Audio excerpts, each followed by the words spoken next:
So hello everyone, welcome back to my channel. दोस्तों, आज हम लोग जो है डीएलएड का 4th सेमेस्टर का ये जो है सेकेंड सेमेस्टर का ये जो है क्वेश्चन पेपर देखने वाले हैं। ठीक है, इसमें हम लोग देखेंगे कि आपके जो प्रश्न है वो किस प्रकार से पूछे जाते हैं। ठीक है, यहाँ पर देखिए द्वितीय सेमेस्टर है, सॉरी 4th सेमेस्टर का नहीं है, ये जो सेकेंड सेमेस्टर का 4th पेपर है। ठीक है, 2022 का ये जो है पेपर है और पेपर का नाम है प्रारंभिक शिक्षा के नवीन प्रयास। इसमें देखिए समय आपको जो है 2 घंटे का दिया जाता है और पूर्णांक आपका जो है 50 नंबर का होता है। ठीक है, सभी प्रश्न अनिवार्य हैं। प्रत्येक प्रश्न के निर्धारित अंक इसके सामने जो है दिए हुए हैं और इसमें जो है 3 प्रकार के प्रश्न है, बहुविकल्पी, अतिलघुत्तरीय, फिर जो है लघुत्तरीय प्रश्न। ठीक है, जो वस्तुनिष्ठ प्रश्न है यानी कि बहुविकल्पी प्रश्न, उसका जो है विकल्प छाड़कर सही उत्तर को अपनी उत्तर पुस्तिका में लिखना है और अतिलघुत्तरीय प्रश्न को 25 शब्दों में लिखना है और जो लघुत्तरीय प्रश्न है उसको जो है कम से कम 75 शब्दों में लिखना है। ठीक है, तो सबसे पहले वस्तुनिष्ठ प्रश्न देख लेते हैं। इसमें देखिए पूछा गया है कि राज्य के 6 से 14 वर्ष के सभी बच्चों को निःशुल्क और अनिवार्य शिक्षा का अधिकार भारतीय संविधान के किस अनुच्छेद से प्राप्त होता है। ठीक है, तो इसमें से चारों में से जो भी सही होगा आप लोग इसका आंसर देंगे और इसके बाद मैं जो वीडियो लाऊंगा उसमें जो है इसका सोल्यूशन भी आपको बहुत जल्द प्रोवाइड करा दूंगा। अभी जो है हम सिर्फ प्रश्न को देख लेते हैं। उसके बाद जो है नेक्स्ट क्वेश्चन है, देखिए प्रारंभिक स्तर पर मातृभाषा में शिक्षा उपलब्ध कराने का दायित्व राज्य का है, किस अनुच्छेद से उल्लेख है, ये जो है आपको बताना है। ठीक है, इसमें से जो भी सही होगा चारों ऑप्शन में से ये जो है आपको लिखना है। उसके बाद जो है बाल अधिकार का प्रस्ताव पारित किया, किसने पारित किया? यूनेस्को ने, संयुक्त राष्ट्र संघ यानी कि यूएनओ ने, या भारत सरकार ने, या फिर उत्तर प्रदेश सरकार ने। फिर उसके बाद नेक्स्ट क्वेश्चन है, भारतीय संविधान में शिक्षा विषय है, शिक्षा किस विषय का? संघ सूची में है, राज्य सूची में है, समवर्ती सूची में, या फिर जो है स्वतंत्र सूची में है। ठीक है, उसके बाद नेक्स्ट क्वेश्चन पूछा गया है, देखिए वुड घोषणा पत्र किस वर्ष भेजा गया? 1882 में, 1851 में, या फिर जो है 1853 में, या फिर 1854 में। ठीक है, उसके बाद अगला क्वेश्चन पूछा गया कि 1882 के पहले शिक्षा आयोग की अध्यक्षता किसने की? वुड ने, मैकाले ने, कोठारी ने, या फिर हंटर ने। फिर जो है नेक्स्ट क्वेश्चन पूछा गया है कि अध्यापक शिक्षा हेतु नियामक संस्था है, सीटीई, एनसीटी, एमएचआरडी, एनसीईआरटी। उसके बाद नेक्स्ट क्वेश्चन पूछा गया कि बेसिक शिक्षा अधिनियम पारित हुआ, कब पारित हुआ? 1974 में, 1972 में, 1985 में, या फिर 1980 में। ठीक है, फिर जो है नेक्स्ट क्वेश्चन देखिए पूछा गया है कि किस योजना का शुभारंभ 15 अगस्त 1995 से किया गया है? सर्व शिक्षा अभियान, पोषाहार वितरण योजना, राष्ट्रीय साक्षरता मिशन, या फिर डीपीईपी।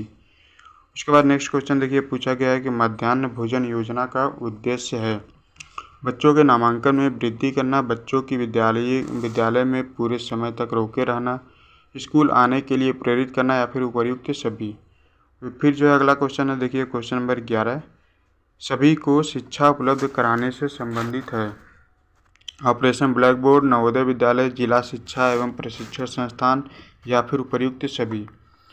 फिर जो नेक्स्ट क्वेश्चन पूछा गया है कि कस्तूरबा गांधी विद्यालय योजना का क्षेत्र है, शहरी है, या फिर ग्रामीण है, या नगरीय है, ग्रामीण है, या फिर जो है मेट्रो है।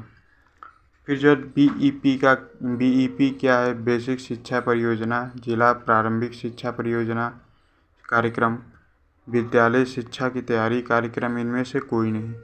उसके बाद नेक्स्ट क्वेश्चन पूछा गया है कि शिमला शिक्षा सम्मेलन 1901 का आयोजन किया गया, कहाँ किया गया, मतलब किसके द्वारा किया गया? लॉर्ड ऑकलैंड द्वारा, लॉर्ड रिपन द्वारा, लॉर्ड कर्जन द्वारा, या फिर लॉर्ड विलियम बेंटिक द्वारा। फिर जो नेक्स्ट पूछा गया है कि भारत में आधुनिक शिक्षा का जन्मदाता किसे कहा जाता है? चार्ल्स ग्रांट को, क्लाइव को, बैटिंग को, या फिर जो है कॉर्नवालिस को। ठीक है, तो ये जो है आपका बहुविकल्पी प्रश्न था। उसके बाद जो है यहाँ से देखिए आपका अतिलघुत्तरीय प्रश्न चालू हो जाता है। अतिलघुत्तरीय प्रश्न में जो है छोटे छोटे प्रश्न पूछे जाते हैं। देखिए इसमें पूछा गया कि बाल अधिकार कब और किसने निर्धारित किया था, यह आपको बताना है। उसके बाद नेक्स्ट पूछा गया कि वुड घोषणा पत्र के 2 गुण बताएं, कोई भी 2 प्रॉपर्टीज बताना है। फिर जो नेक्स्ट पूछा गया कि कोठारी आयोग की नियुक्ति के 2 मुख्य उद्देश्य बताइए। ठीक है, उसके बाद नेक्स्ट पूछा गया है कि यशपाल समिति के कल कितने खंड हैं। उसके बाद नेक्स्ट है पोषाहार वितरण योजना के 2 उद्देश्य लिखें। फिर जो है सर्व शिक्षा अभियान की 2 विशेषताएं बताइए।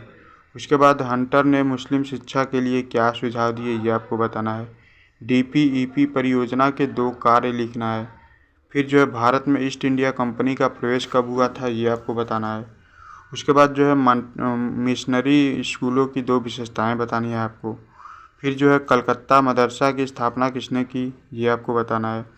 उसके बाद जो है धार्मिक शिक्षा के संदर्भ में हंटर आयोग के मुख्य सुझाव बताना है। फिर जो है किस वर्ग की शिक्षा में छनाई का सिद्धांत लागू किया गया था, ये आपको बताना है। नवीन शिक्षा नीति के 2 दोष बताना है, कोई भी 2 अवगुण। और उसके बाद जो है आचार्य रामकृष्ण मूर्ति समिति की 2 सिफारिश बताना है, उन्होंने जो 2 सिफारिश दिए थे वो आपको बताना है। ठीक है। उसके बाद जो है यहाँ से देखिए आपका लघुत्तरीय प्रश्न आ जाता है। लघुत्तरीय प्रश्न में पूछा गया है सन 1813 एवं 83 में आज्ञापत्र क्या है। ठीक है, आज्ञापत्र क्या है ये आपको बताना है। उसके बाद जो है देखिए पूछा गया है कि यशपाल समिति के सुझाव एवं रिपोर्ट का सारांश लिखिए। फिर जो है ऑपरेशन ब्लैक बोर्ड की विशेषताओं का उल्लेख करना है। उसके बाद जो है बेसिक शिक्षा परियोजना का उद्देश्य स्पष्ट करना है। फिर जो है संपूर्ण साक्षरता अभियान में उत्तरदायी अभिकरण कौन कौन से हैं, ये आपको बताना है। कर्जन की शिक्षा नीति का मूल्यांकन संक्षेप में करना है। उसके बाद जो है राष्ट्रीय बाल श्रम परियोजना कब संचालित हुई, उसके प्रमुख 2 लक्ष्य बताना है आपको। DPEP क्या है, इसका परिचय देना है। ठीक है। पी मोस्ट की मुख्य बातों का वर्णन करना है। SOPT सॉफ्ट का पूरा नाम लिखिए एवं इसके 2 उद्देश्य बताना है। ठीक है, तो इसी प्रकार से प्रश्न आपके जो है एग्जाम में पूछे जाते हैं। तो आई होप कि आपको यह वीडियो पसंद आया होगा और इस पेपर से आपको काफ़ी सारा हेल्प मिलेगा कि आपकी जो एग्ज़ाम की तैयारी है वो जो है किस प्रकार करनी चाहिए और आपके पेपर में जो है कैसे कैसे प्रश्न पूछे जाते हैं। ठीक है, तो आई होप कि आपको ये वीडियो पसंद आया होगा। प्लीज़ वीडियो को लाइक कीजिएगा, अपने दोस्तों के साथ भी शेयर कीजिएगा और अगर आप चैनल पर पहली बार आए चैनल को सब्सक्राइब करके बेल आइकन को प्रेस कर लीजिए। ऐसे ही हम एजुकेशनल वीडियो आपको प्रोवाइड कराते रहेंगे। ठीक है, BED BTC से रिलेटेड जितने भी इन्फॉर्मेशन है सारे आपको इसी चैनल पर मिलते रहेंगे।